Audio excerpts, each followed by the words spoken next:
Hallo und willkommen zu unserer Serie Mein Laptop von innen.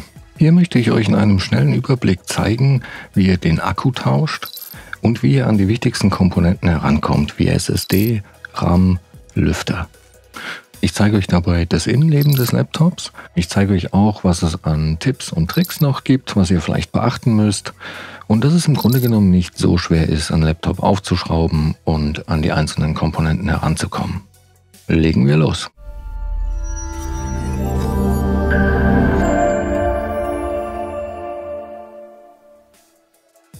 So, wir haben hier einen Dell XPS 13 und zwar ein 9310 und ich zeige euch auch gleich, wie ihr an die genaue Modellnummer herankommt, aber zuallererst trennen wir mal das Laptop vom Ladekabel. Die genaue Modellbezeichnung steht bei diesem Gerät nicht direkt mit dabei. Dafür gibt es eine Service-Tag-Nummer und die kann man auf der Dell-Webseite eingeben und bekommt darüber die genaue Modellbezeichnung, mit der ihr dann auch super einfach alle Ersatzteile bei uns im Shop findet. Generell lässt sich noch zu dem Gerät sagen, dass man das Display nur als komplette Einheit tauschen kann. Das bedeutet natürlich auch, dass man die komplette Unit dann auch abbauen muss. Die Tastatur kommt zusammen mit dem Topcase und ja, dafür muss man alles aus dem Gehäuse herausnehmen. So, um das Laptop jetzt zu öffnen, muss man diese Schrauben hier lösen. Ich blende euch die auch im Bild ein. Zum Öffnen habe ich hier ein Universalwerkzeugset benutzt. Da sind alle gängigen Schrauben und auch Aufsätze mit dabei. Sehr praktisch. Ich verlinke euch das auch in der Videobeschreibung, falls ihr da Interesse habt. Und ja, als Aufsatz nehme ich hier ein T5 für die Torx-Schrauben. So, dann wollen wir mal schauen, wo genau das Gehäuse eigentlich mit der Gehäuseunterseite verbunden ist. Denn da müssen wir dann rein, um es aufzuhebeln. Und hier zum Beispiel kann man die Trennlinie ganz gut sehen.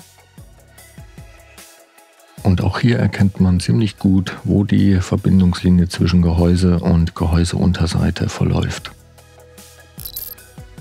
Zum Aufmachen des Gerätes benutze ich hier einen dünnen, flachen Metallgegenstand. Und dann schaue ich mal, wo ich am besten reinkomme, um eine Öffnung zu kriegen. In dem Fall fange ich jetzt mal auf der Geräterückseite an. Und dann versuche ich, die Gehäuseunterseite ein bisschen nach oben zu hebeln. Mit ein bisschen Wackeln und hin und her rutschen funktioniert das immer ganz gut. Und ja, das laute Knacken gehört dazu. Das ist einfach, wenn die Unterseite aus den Einraststellen gelöst wird. Dann knackt und knirscht das manchmal, das ist aber normal. Da braucht man keine Angst zu haben, was kaputt zu machen. Wenn es irgendwie gar nicht geht, dann nicht mit Gewalt. Lieber nochmal schauen, ob alle Schrauben raus sind oder ob man da vielleicht vergessen hat, eine zu lösen. Und ja, dann kann man eigentlich auch schon mit der Hand meistens drunter fassen und das mit ein bisschen Rütteln und hin und her bewegen einfach abziehen. Ich mache das hier jetzt mal im Schnelldurchlauf fertig.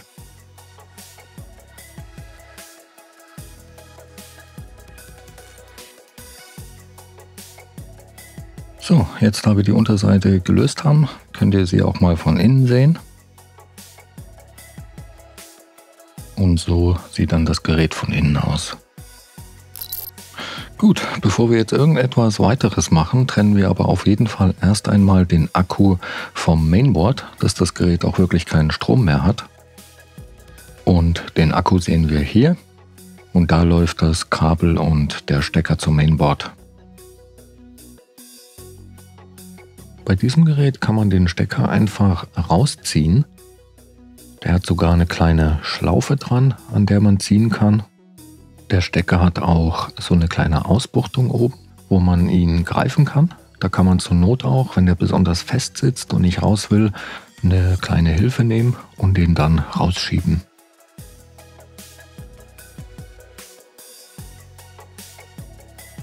Um den Akku jetzt zu tauschen, muss man nur diese Schrauben hier lösen. Ich blende euch die auch im Bild ein.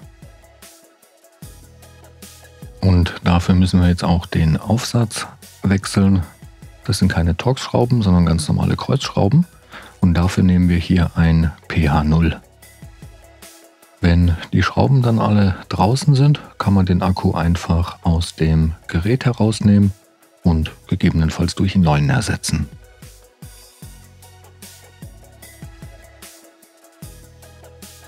Unter dem Akku sehen wir hier jetzt übrigens auch das Touchpad. Das lässt sich in dem Fall auch einzeln lösen. Dafür muss man nur diese Schrauben hier rausnehmen. Die sind jetzt in dem Fall unter so einem kleinen Klebeband versteckt, das man einfach abtrennen kann auf beiden Seiten. Danach muss man noch das Kabel trennen, das den Akku mit dem Mainboard verbindet. Und das ist hier mit einem Kippschalter verbunden. Den klappt man zuerst nach oben, nicht einfach dran ziehen. Und dann kann man das Kabel aus dem Stecker ziehen. Beim Wiederverbinden nur darauf achten, dass das Kabel wieder richtig drin sitzt, bis zu dieser Linie, die man hier sehen kann. Bis dahin einfach wieder reinstecken, was manchmal ein bisschen friemelig sein kann. Dann den Stecker einfach wieder zuklappen. Wenn man das alles draußen hat, kann man dann das Touchpad hier einfach nach oben hebeln und direkt aus dem Gehäuse rausnehmen und eben ersetzen. So, unter dieser Abdeckung hier befindet sich die SSD. Und um die auszutauschen, muss man erst die Abdeckung abschrauben. Die wird nur mit dieser einen Schraube hier hinten gehalten.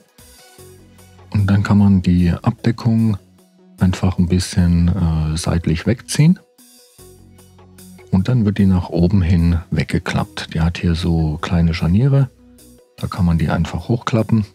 Und darunter ist dann die eigentliche SSD. Die kann man dann einfach ein bisschen nach oben hebeln und aus dem Slot ziehen. Und wenn die super fest sitzt, kann man auch ganz vorsichtig mit einer kleinen Hilfe drunter fassen und die dann einfach ein bisschen hochhebeln, wenn die unten so ein bisschen dran geklebt ist. Die neue SSD wird dann einfach wieder in den Slot reingesteckt. Dann drückt man die so ein bisschen nach unten. Macht dann die Metallabdeckung einfach wieder drüber. Die kann man dann eben da einschieben. Und dann wird beides einfach wieder verschraubt.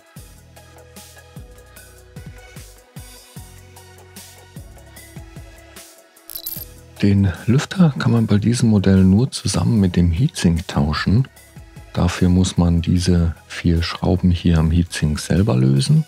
Auch die Schrauben vom Lüfter selber müssen noch gelöst werden und dann noch das Kabel vom Lüfter trennen. Und da die Kabel da so dünn sind, würde ich da nicht dran ziehen, sondern eher versuchen, den Stecker direkt zu greifen und rauszuziehen.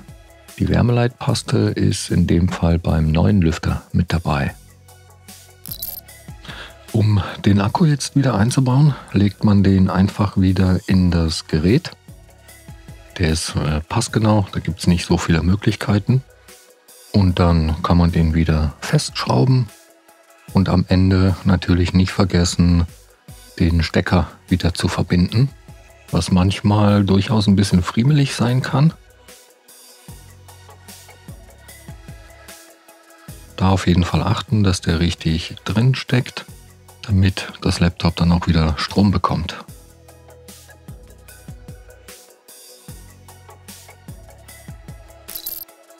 So, die Gehäuseunterseite wird jetzt einfach wieder drauf gedrückt.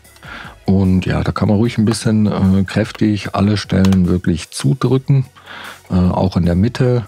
Man hört das auch immer sehr gut, wie alles wieder einrastet. Ich gehe dann am Ende auch immer einmal um das Gerät herum und schaue, dass wirklich nirgendwo mehr eine Öffnung zu sehen ist. Ja, und dann einfach wieder zuschrauben. Und ja, so schnell ging das. So, das war es auch schon wieder für dieses Modell. Wenn ihr noch Fragen oder Anregungen habt, lasst uns gerne einen Kommentar da. Und ja, ich hoffe, das Video hat euch weitergeholfen und ich wünsche euch viel Spaß beim Schrauben. Bis zum nächsten Mal. Ciao.